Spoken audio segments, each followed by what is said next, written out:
Vasudevaya. Namo Bhagavate Vasudevaya. Hare Krishna, dear devotees. Wanted to seek the blessings of Radha, Shyam Sundar Radha Madhav, Krishna Balaram Pal Gopal, Nrsimhadev Bhagavan, Jagannath Baladev Subhadra, Gauritai, Tulsi Mani, Haridas Thakur, Guru Prabhupada, Srila Prabhupada, Guru Maharaj. And today is uh, Shivaratri, very important day. So we want to seek the blessings of Lord Shiva as well. Very important personality. This is an explanation of who is Shiva according to the Brahma Samhita 545. Kshiram yatha dati vikara vishesha yogan sanjayate nati tatha patakasti hetu yasambhutam api tatha samupaiti karyan govindamani purusham tamaham bhajami. And the explanation of this verse, translation, is like this. Just as milk is transformed into curd by the actions of acids, yet the effect curd is neither the same as nor different from its cause, the milk.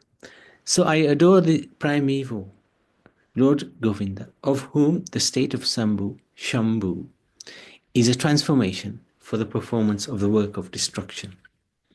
So this is very interesting, how this verse is explaining who is Lord Shiva and how is he different from Lord Vishnu. Not much difference. Just like milk and curd are same. They're both dairy products. Yet there is a difference between milk and curd, because when we add a curding agent to the milk, it becomes yogurt. Similarly, when we add this material world to Lord Vishnu, he becomes Shiva. Vishnu doesn't touch ordinarily this world, but when he wants to get directly involved with the modes, etc., then he transforms into Shiva. So Lord Shiva is, in one sense, the same as Vishnu, but in another sense, some little difference. So, who is he?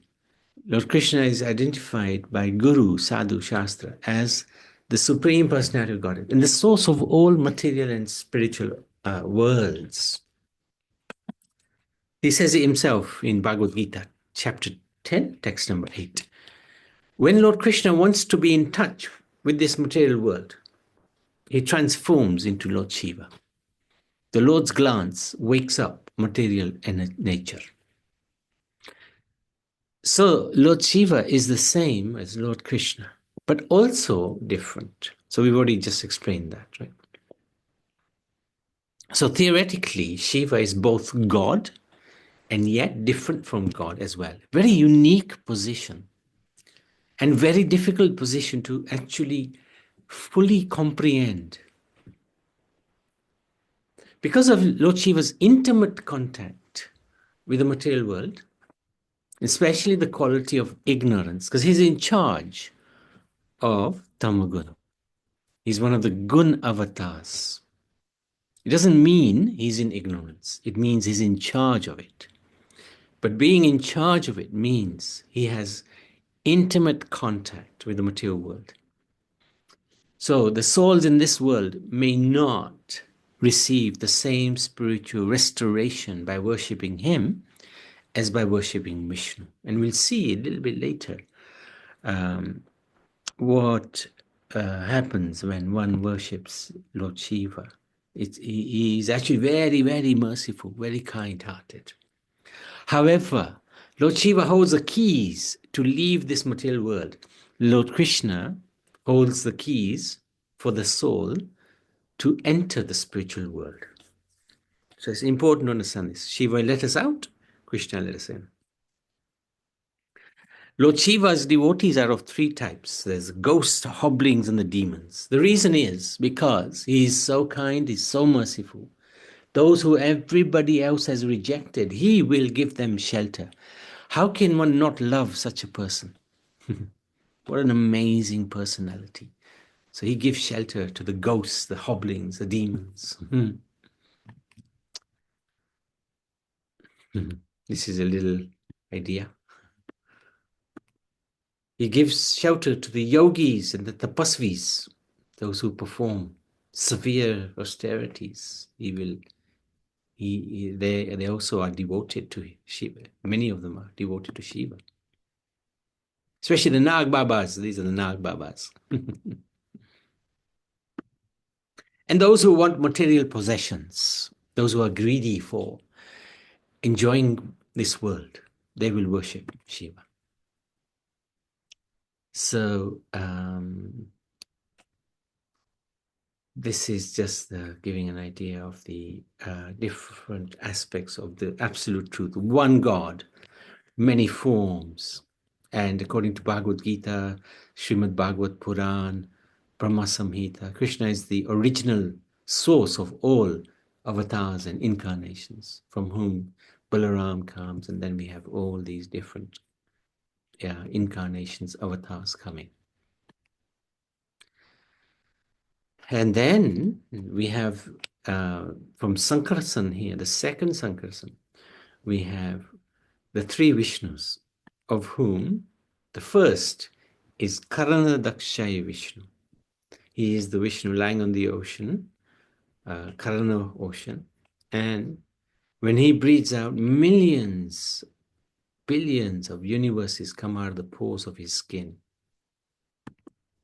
And into every single universe, the second Vishnu incarnates, Garbhadakshaya Vishnu, from whom Lord Brahma is born. And then the third Vishnu enters into every living entity. So with us, there are two of us in this body, or two souls. We are there, and then there's the Supreme Soul, Paramatma.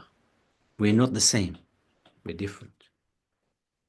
So this then shows Shambhu. This is a really nice picture. So Lord Vishnu, he glances over Ramadevi and he transfers the living entities into the care of Durga Mata and Shambhu, Lord Shiva. And his planet is unique. His planet is situated in the northeast corner of the Vaikuntha planets. And half of his world is in the spiritual world, known as Sadashivlok. And the other half is in this world. This is so unique. Mahakal Dham. And this is hard to understand, hard to get the head around. But half of Lord Shiva's planet is in this material world, and the other half is in the spiritual world. And this process is quite complicated. We'll see it later on in the Srimad Bhagavad Puran. So these three, Shiv, Brahma, and Vishnu, are the Trimurti as well, commonly known as Trimurti. And many people have the mistaken belief that all three are supreme. They're not. Only one of them is supreme, and that's Vishnu. Shiva is, as we described already, when Vishnu wants to touch this world, he becomes Shiva. And Brahma is a very powerful living entity who has been given the power to create by Vishnu. He's simply a living entity like you and me, but a very powerful living entity. This is the abode, Mount Kailash, of where Lord Shiva lives. And he's constantly meditating upon his Ishtadev is said to be Shankarashan. So, okay. So here's another idea of how the structure of the universe is, or creation, is manifest. So this is the material world, Karana ocean. Beyond that is Brahmajyoti. Beyond that is Kailash. Not the Kailash here. Kailash in the spiritual world. And then we have the Vaikuntha planets, and then we have the Golok Vrindavan. And the proportion is very interesting. Golok Vrindavan is bigger than everything else put together. So, position of Shiva in the Trinity. He is superior to Lord Brahma, who is an empowered soul, but is an ordinary Jiva. But Shiva is not quite on the same level of Vishnu. And if we want to look at it analytically, there is a list of qualities. That, oops. List of qualities that are pertaining to these different personalities. So Brahma has 50, Shiva has 55, Vishnu has another 5, 60, and Krishna has another 4 on top of that, which makes him Krishna, Supreme Personality, cause of all causes, Adi Purush, Krishna Stu Bhagwan Swayam.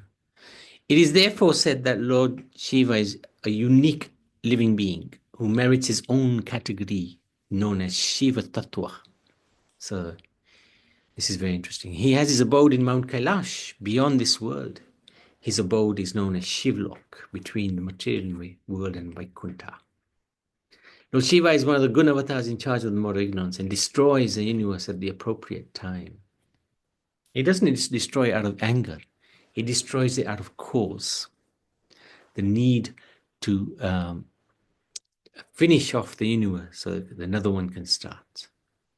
Lord Shambhu, Shiva, is regarded as the greatest amongst devotees of Lord Shiva. And there's a fantastic line in the Srimad Bhagavatam. Vaishnav Nam Yatha Shambhu. He is the topmost Vaishnav.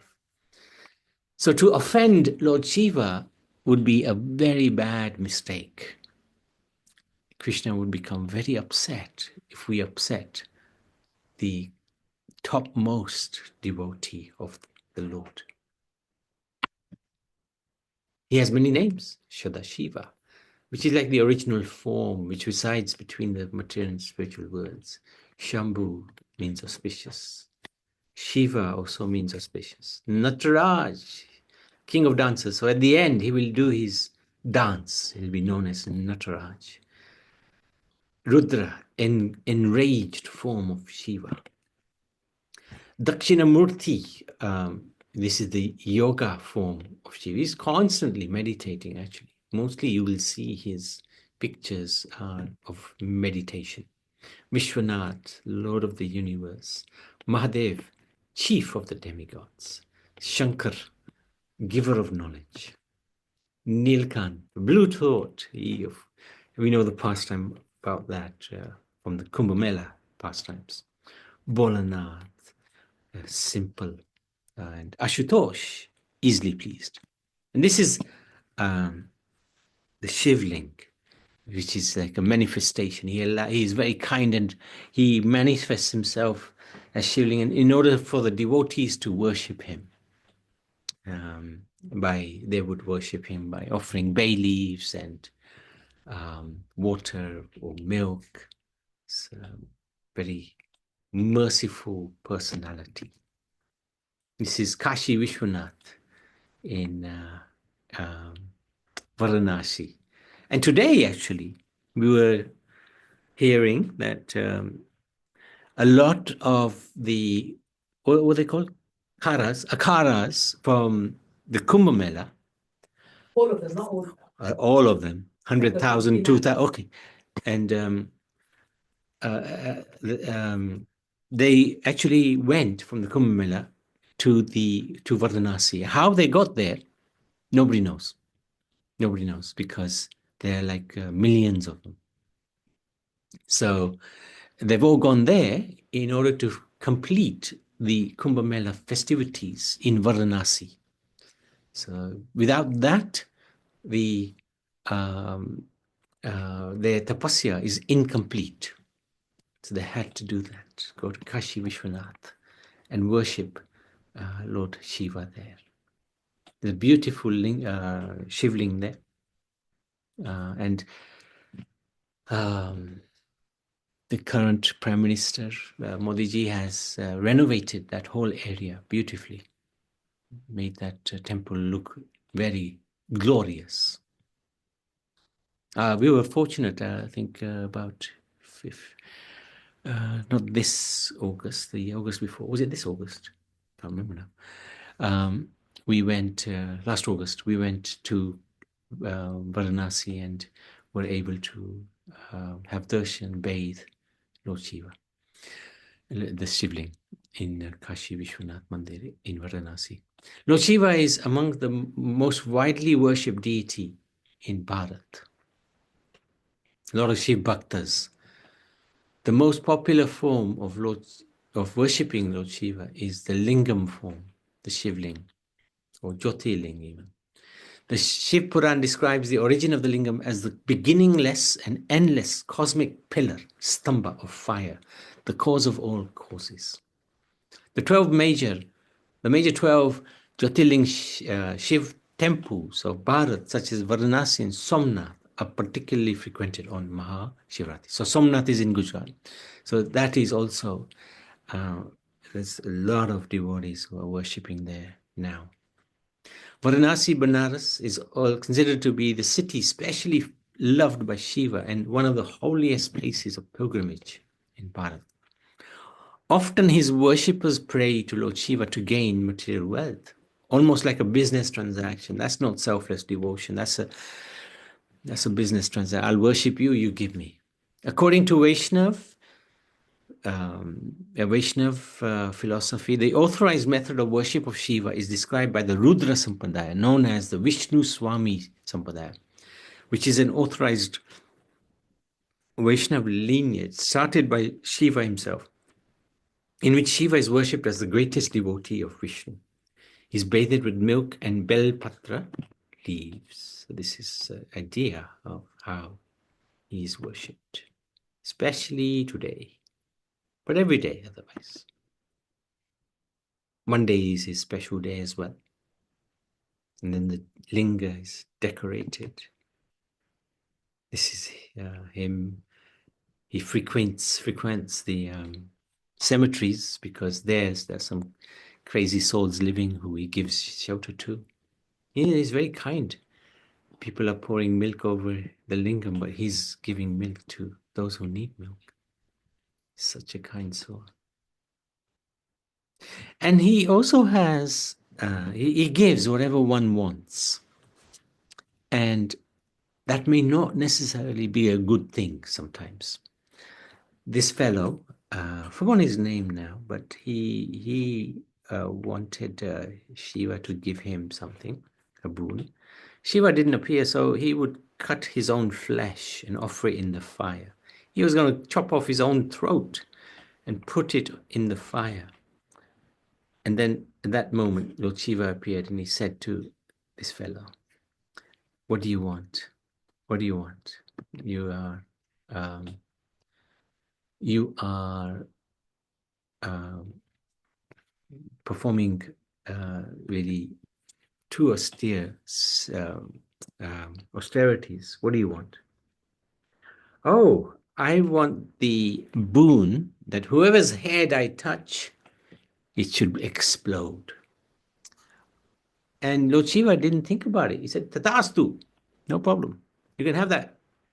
Now, that's not necessarily a good thing to give somebody, especially when they have this sort of behavior. Anyway, this fellow ran after Lord Shiva, and Lord Shiva ran. Eventually, Lord Shiva went to Vaikuntha, to Lord Vishnu, and he asked for help. "This fellow is after me." And this fellow followed him there. And Lord Vishnu explained to the fellow that, look at Lord Shiva, come on. He's got hardly any clothes. He's got ashes all over him. He's got snakes around his neck. He can't give you such a boon. Just test it on yourself. And Lord Vishnu was so convincing. He did. He touched his own head and he exploded. So, this is meditative pose of Lord Shiva. His qualities is very compassionate. He gives shelter to those everyone who has rejected. Very kind, he's humble. He's a gatekeeper at many holy places. In Vrindavan especially, Gopeshwar Mahadev, very famous. Lord Krishna has granted him this incredible status of looking after the holy places. Easily pleased. He's peaceful, constantly meditating on the Lord. He's impartial. He sees the good in others, ignoring the bad qualities. This is so hard. To only see good in others and ignore the bad qualities. Even Lord Ram worshipped Lord Shiva because Lord Shiva is his very dear devotee. Some people make the mistake thinking that, Ram is subordinate to Shiva. But no, he worshipped him for many reasons actually. One was Ravan is a devotee of Shiva. So he wanted Ram followed the etiquette. He worshipped Shiva in order to let him know that I will be destroying your devotee. And this is also a competition between the devotee and the Lord. The devotee wants to serve the Lord wants to serve the devotee. Constant competition going on. So as we've already mentioned, he's the greatest devotee, Vaishnav Nam Yatha Sambhu. The relationship with Lord Krishna is, we've already talked about this. Shiva holds the keys to get us out, and Krishna holds the keys to let us in. It's wonderful stotrams glorifying Lord Shiva. He also appeared as Shankaracharya, 1400 odd years AD, I think. I can't remember now. 1400 years ago, I think. There are 12 great authorities in preaching Krishna consciousness, God consciousness, and Shiva is one of them. His disciplic succession is known as Vishnu Swami Sampradaya, and also Vallabhacharya Swami's Sampradaya. I've personally and others here follow the Madhav Gaudiya Sampradaya, Brahma Madhav's Gaudiya Sampradaya. Shankaracharya, up here, there you go, 686 AD. And he appeared to dispel the rise of Buddhism. Buddhism had come up and Buddhism rejected the Vedas in order to stop animal sacrifice. And Shankaracharya came to re-establish the Vedas. But he gave mostly the information that God is impersonal and one can become God by following this Mayavad philosophy. But actually, his main instruction, especially at the end, was Bhaja Govinda, Bhaja Govinda, Bhaja Govinda. You fool, chant the holy names of Govinda, Govinda, Govinda. There you go. You fool is this one here. Bhaja Govinda, Bhaja Govinda, Bhaja Govinda, Mudamate. Chant the name of Govinda. In this material world, is actually one of the sons of Brahma. When Brahma became very angry, when the four Kumaras took Brahmacharya ashram, didn't want to populate the world. So Brahma got angry. From his anger came this form of Shiva called Rudra, which is a very angry form of Shiva. His parivar is very interesting. He has Parvati as his Dharampatni. He has Ganpati as his son and Kartikeya. This is such a phenomenal family. Very interesting family. And one time he was asked, how do you maintain peace in your family? Because you wear snakes which eat mice, and Ganpati has a mouse as his carrier. Kartikeya has a peacock as his carrier. and peacocks eat snakes.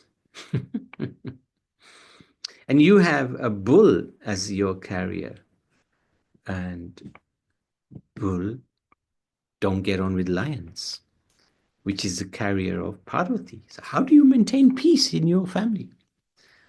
And he said, well, I chant the name of Ram. Ram gives us peace. That's very interesting. He also, when Ganga Mata was due to come to earth, Ganga Mata was very scared that she will destabilize the earth. So Lord Shiva, he caught her in her air to bring her down to earth in a peaceful manner without destroying the earth. Then he kept her in his hair for some time. Then Bhagirathi came and said, please release her. I got some work to do for her. I need her to free my ancestors. This is Lord Ramachandra worshipping Shivling.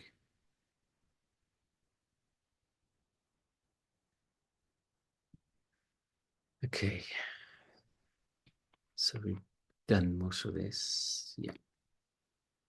And in Krishna Lila, there's a very nice pastime. Lord Shiva came to have darshan of baby Krishna one time.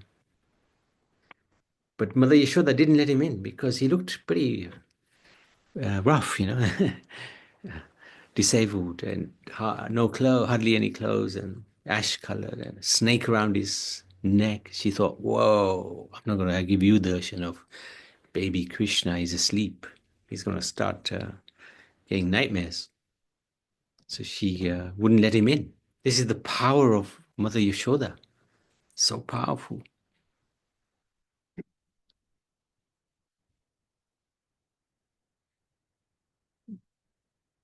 So anyway, Krishna started crying. He knew Shiva. He wanted to see him. He started crying, little baby Krishna. And then Purnamasi came, and Yashodamai pleaded to her, what's wrong with Krishna? He's crying, crying, crying. Oh, Purnamasi, she said, oh, did somebody come and see him? Yes, this crazy fellow came. I didn't let him in. I thought Krishna might get scared. Oh, what did he look like? Then she described it. Oh, that's Shiva. That's Lord Shiva. You better go and bring him. Go and find him. So she went and found him and brought him before Krishna. Krishna became very pleased to have darshan of Shiva, and Shiva became very pleased having darshan of Krishna. He was one time allowed to enter the Ras Leela. In fact, he came, but he wasn't allowed initially because there's only one male in the Ras Leela, and that's Krishna. So Krishna then advised him, or one of the gopis took him and dunked him in one of the kunds, and he became Gopeshwar. And he danced in the Ras Leela with Krishna.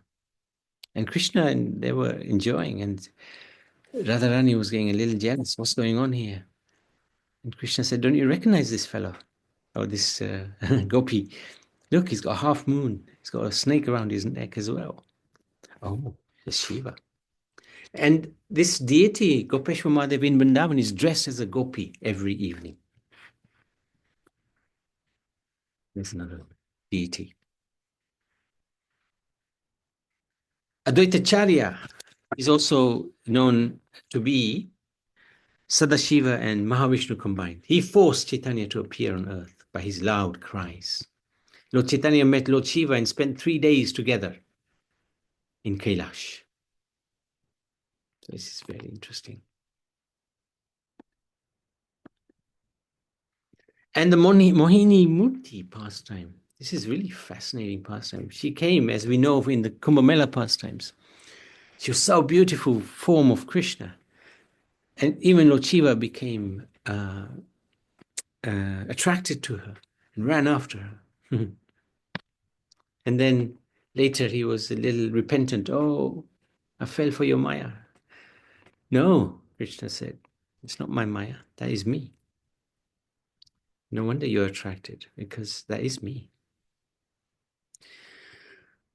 So then Bhagavatam discusses the pastimes with Daksha and Pichetas. We'll go through those in time.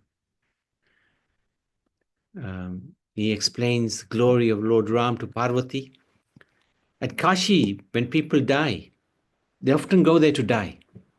They are liberated. So many people go there to die. Lord Shiva explains that because he always chants the name of Ram and Vayu, wind, spreads the name everywhere. In Kashi, people are liberated. This is potency of Kashi. Just a little bit about Hare Krishna, yes, yes, Prabhuji. yes. Before you go further, Yes, yes. are people still going there in the Kasi to die? Yes, very much so. There are many ashrams where they cater for those who want to finish their bodies' lives there. All right. Oh, yeah. Very And yeah, and another question was, I missed the starting. Today we are not doing Srimad Bhagavat. We are doing everything It's about Shiva. Shivaratri because it's Shivaratri today. All right, Shivaratri. that's fine. About the Kumbh Mela, because people say it's 100 and, did you say 144? 144 years. This was the Yes. Maha Kumbh Mela. Yeah. So this Maha Kumbh Mela must have started ages ago. Is that right? Oh, yeah. This is started. I don't know. I think Jayanti mentioned there was some historical date given some 500, like 600 years back. that people started going for the Yeah. bathing, Yeah. and even even locally people also started going for bathing. Yeah. Yeah. All right. Yeah, because I keep hearing today is the last day. They say, didn't it? Today's the last. It's Yes. now finito. Yeah. Yeah. My Yeah. friend is gone, but I don't know are they still there today or no. Right. Right. Right. Yeah. Anyway, carry on. Hare Yeah. Krishna, Thank Prabhuji. you, Hare Krishna. So yes, Ganpati, he is worshipped first before any auspicious activity because he won the race among the demigods by circumambulating Ram's name 3 times. And we've already talked about never having a fight because of their carriers.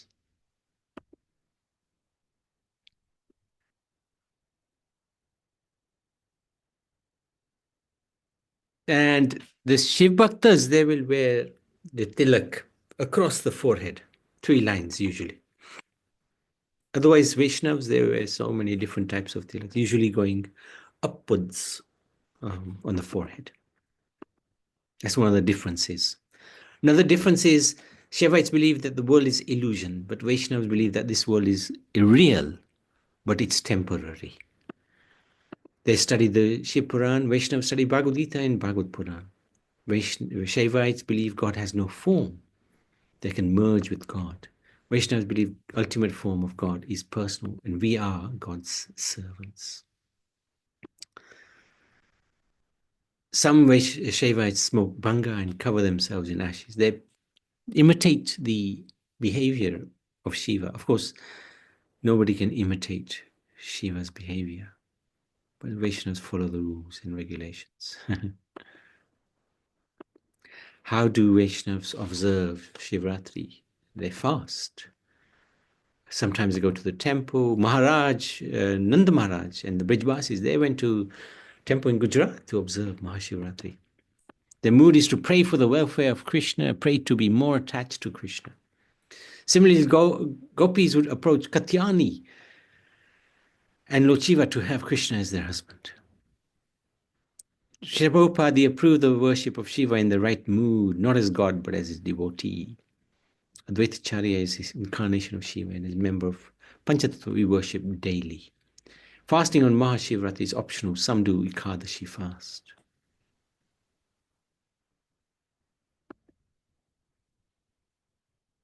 He would often speak Katha to Parvati Ma, as we know from our narration of the Bhagavatam.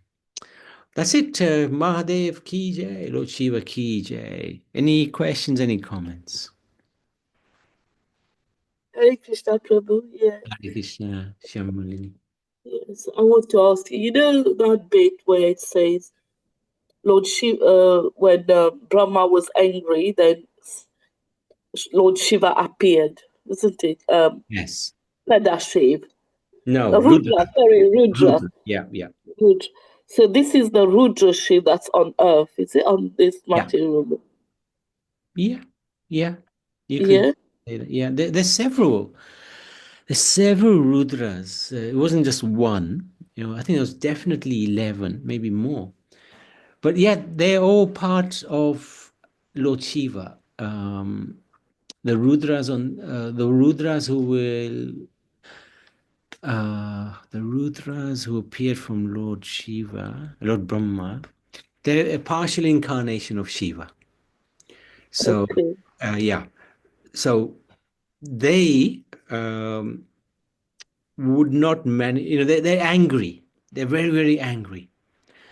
So they probably won't manifest themselves in their angry mood. Shiva is very peaceful. If you see, only occasionally he gets angry when Daksha insulted him and this like, or insulted Sati. Sati committed suicide. He got angry at that time. But hardly Lord Shiva gets angry. So that Rudra element of Shiva is in mostly it's not so predominant. Yeah, Oh. yeah. I So it's find it a bit, I find it confusing, this one. yeah, A yeah. little, It is a bit confusing. Lord Shiva is the hardest personality to understand, but the yeah. Rudra is the anger element of Lord Shiva. And that is a little bit it only really appears towards the end when the universe is going to be destroyed. Okay. Yeah, hardly So otherwise. you said there are 11 There's Rudras. 11 Rudras appeared. Yeah, I don't know the exact like pastime, but there are a lot of Rudras around. Yeah, Oh, so we have the one, are we talking about the one on the Himalaya? they all be part of the original Shiva. Yes, they all be part They of are it. part of the Yeah, original, so they yeah, are yeah. incarnation. Incarnation. They're part and parcel. Okay. Yeah, yeah, yeah. All Yes, that's a good way to understand it. They're right. part and Okay. parcel of the Maha Shadashiv. Mahadev. Yeah, Yes, Sadashiv. Yeah. Okay. good. Thank you. Thank you, Prabhu. Priyanjali? What did all the three Vishnus do to create the world? First Vishnu just breathed it. His breath was equal to 311 trillion, 40 billion years. All he did was breathe, and all the universes came out.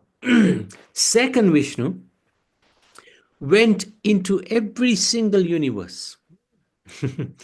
So there's only one Mahavishnu, but there are millions of Garbhadakshay Vishnu, goes into every single universe. And the third Vishnu goes into every living entity. So with us, there's two, in this body, there's two souls. We are there. And Shirodakshay Vishnu is there, the third Vishnu. And there's unlimited number of his expansions. Is that okay? And the main one is Karnodaksha Vishnu. Yes, well done. He is the has the most potency. That's correct. The other two also are Vishnu, but Karnadaksha is the original Vishnu, if you like. Okay. Nice question. Thank you. Okay, Har Har Mahadev ki jai, Lord Shiva ki jai, greatest Vaishnav, Lord Shiva ki jai, Shivaratri ki jai.